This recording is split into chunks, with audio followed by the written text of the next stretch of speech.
प्रिय विद्यार्थियों, जैसा कि हमने अभी ये जानने का प्रयास किया कि जैन धर्म की जो मुख्य सिद्धांत थे वो कौन कौन से थे। जैन धर्म की शिक्षाओं के संबंध में हमने चर्चा की। उनके 5 महाव्रत सत्य, अहिंसा, अपरिग्रह और ब्रह्मचर्य है।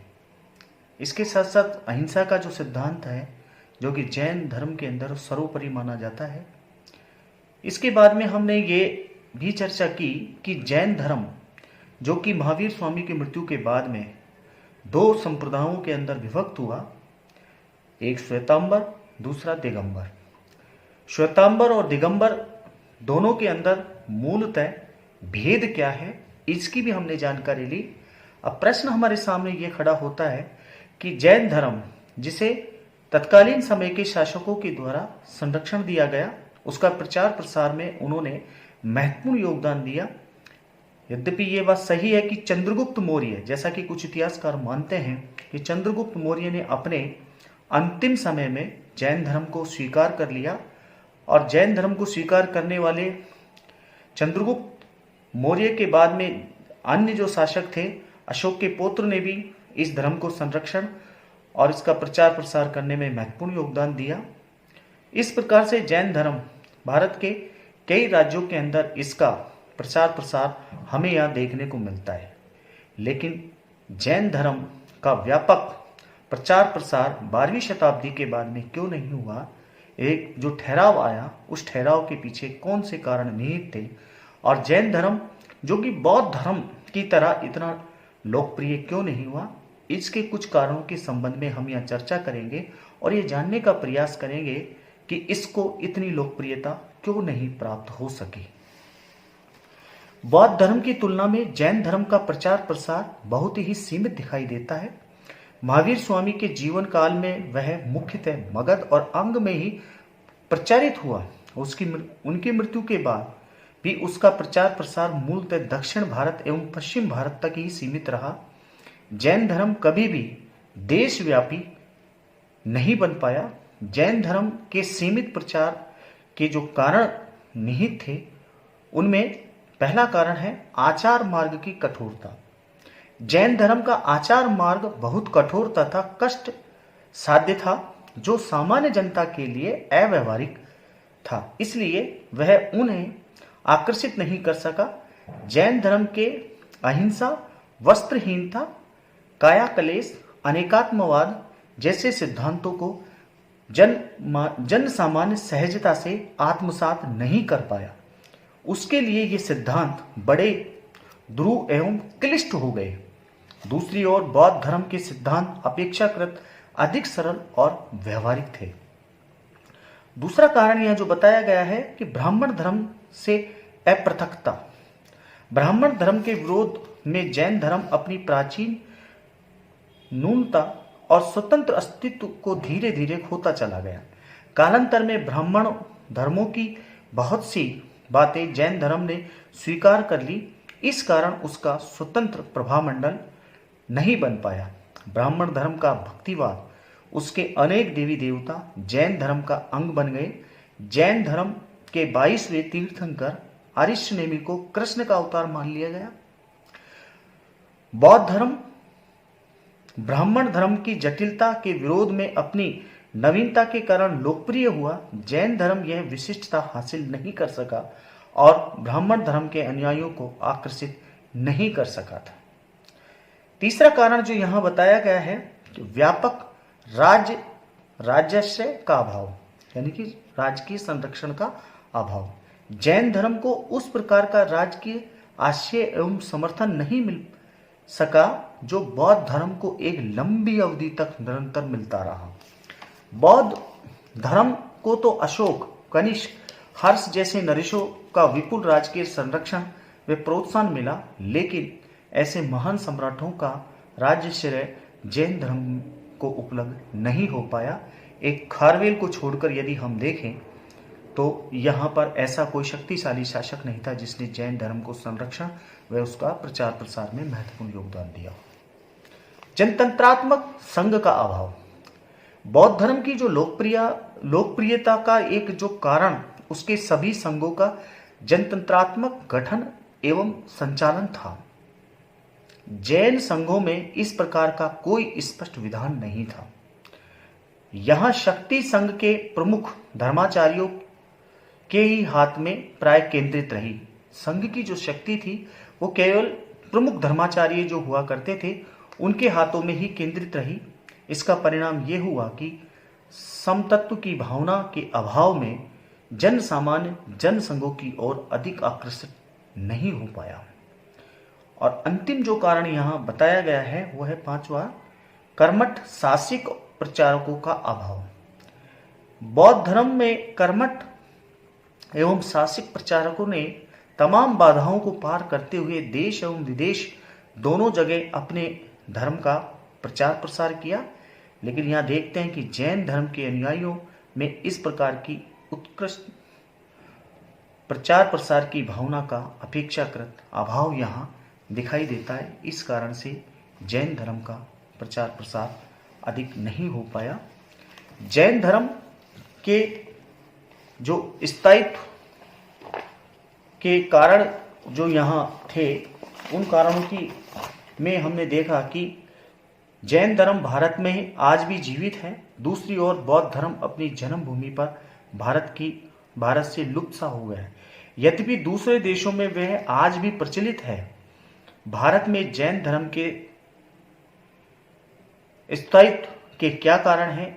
इसके 3 प्रमुख कारण बताए गए हैं। एक तो जैन धर्म के अनुयायी जाति के रूप में संगठित हो गए, दूसरे उसके अनुयायियों की संख्या कम रही और उन्होंने इसकी परंपरा को बनाए रखा। तीसरा, कालांतर में जैन धर्म ब्राह्मण धर्म से भिन्न दिखाई देने लगा और ब्राह्मण धर्माचार्यों ने जैन धर्म का उतना कटु विरोध नहीं किया जैसा शंकराचार्य आदि ने बौद्ध धर्म का विरोध किया था।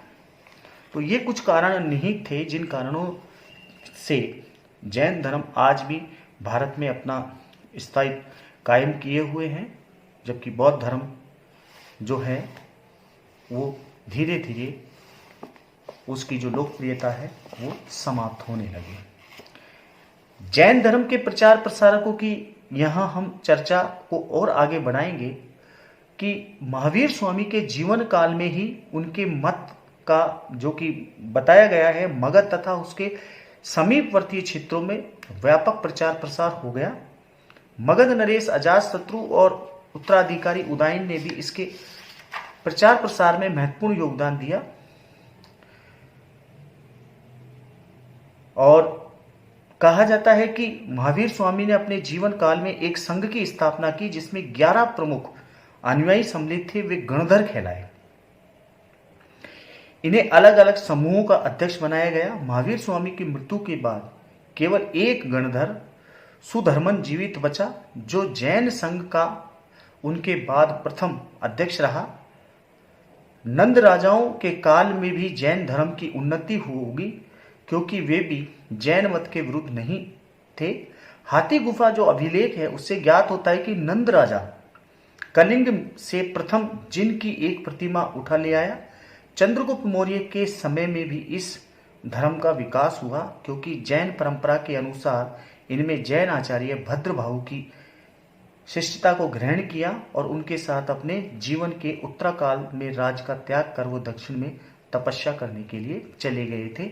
ये चंद्रगुप्त मौर्य के अंतिम दिनों की बात है कि वो भद्रभाहु जैसे जैन आचार्य थे उनके संपर्क में आए और उनके संपर्क में आने के बाद में उन्होंने अपना राजपाट त्याग कर वो दक्षिण में चंद्रगिरी पर्वत जो कर्नाटक के अंदर सुवर्णबेलगोला नामक जो जगह है वहां पर उन्होंने अपने कठोर कायाकलाप से चंद्रगुप्त मौर्य ने अपने शरीर का त्याग किया। भद्रभाहु कृत जैन कल्पसूत्र से ज्ञात होता है कि महावीर स्वामी के 20 वर्षों तक सुधर्मन की जो मृत्यु हुई उसके बाद में जम्बू ने 44 वर्षों तक वह संघ का अध्यक्ष रहा। अंतिम नंद राजा के पास में संभूत विजयी तथा भद्रभाहु संघ के अध्यक्ष रहे और ये दोनों काफी समय तक रहे। जैन धर्म के श्वेतांबर और दिगंबर दोनों के बीच में हमने अंतर जानने का भी यहाँ प्रयास किया।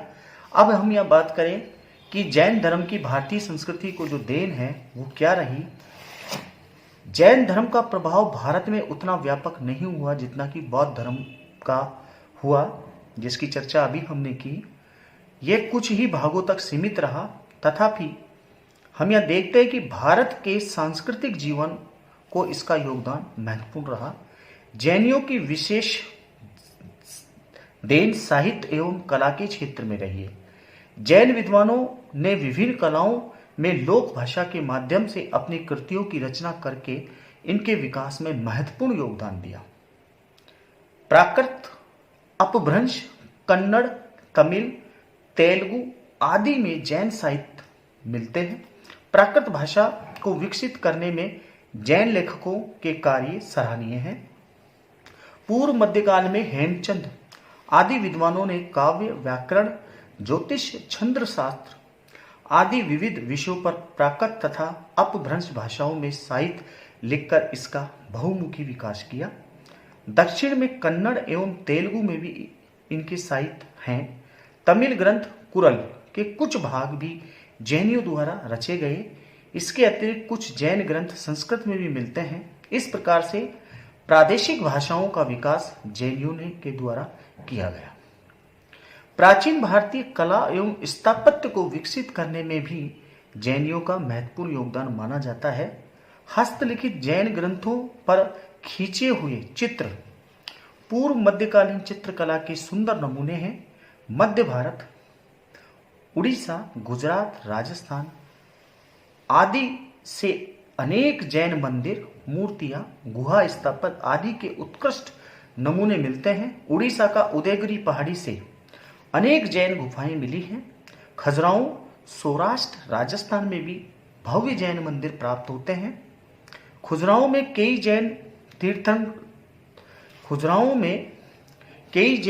जैन तीर्थंकरों जैसे पार्श्वनाथ, आदिनाथ आदि के मंदिर हैं। राजस्थान के आबू पर्वत पर निर्मित जैन मंदिर कला की दृष्टि से अत्यंत उत्कृष्ट है।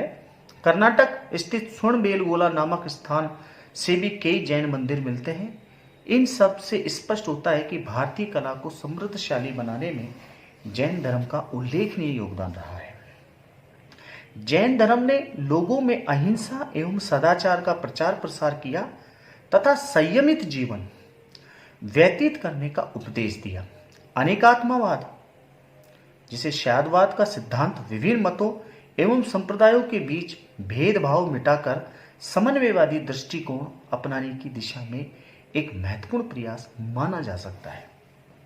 ऐसा करके उसने समन्वय एवं सहिष्णुता के भारतीय दृष्टिकोण को सुदृढ़ आधार प्रदान किया। यदि आज भी हम इन सिद्धांतों का अनुकरण करें तो आपसी भेदभाव एवं धार्मिक कलह बहुत सीमा तक दूर हो जाएगा तथा संसार में शांति, बंधुत्व, प्रेम एवं सहिष्णुता का साम्राज्य स्थापित होगा। इस प्रकार महावीर स्वामी की शिक्षाएं कुछ अंशों में आधुनिक युग में भी समान रूप से श्रद्धेय एवं अनुकरणीय है। जैन धर्म को भारतीय संस्कृति को जो देन रही, उसके अंतर्गत हमने जिन विषयों के संबंध में चर्चाएं हमारी रही कि किस प्रकार से जैन मंदिरें और जिन चैत्य गुफाओं में जो जानकारी हमें मिलती है, जिस प्रकार की चित्रकारी, जिस प्रकार की जो इमारतों के अंदर जो निर्माण शैली हमें यहाँ देखने को मिलती है, ये भारतीय स्थापत्य कला को जैन धर्म की एक महत्वपूर्ण देन मानी गई है। आगे हमारी चर्चा जारी रहेगी। धन्यवाद।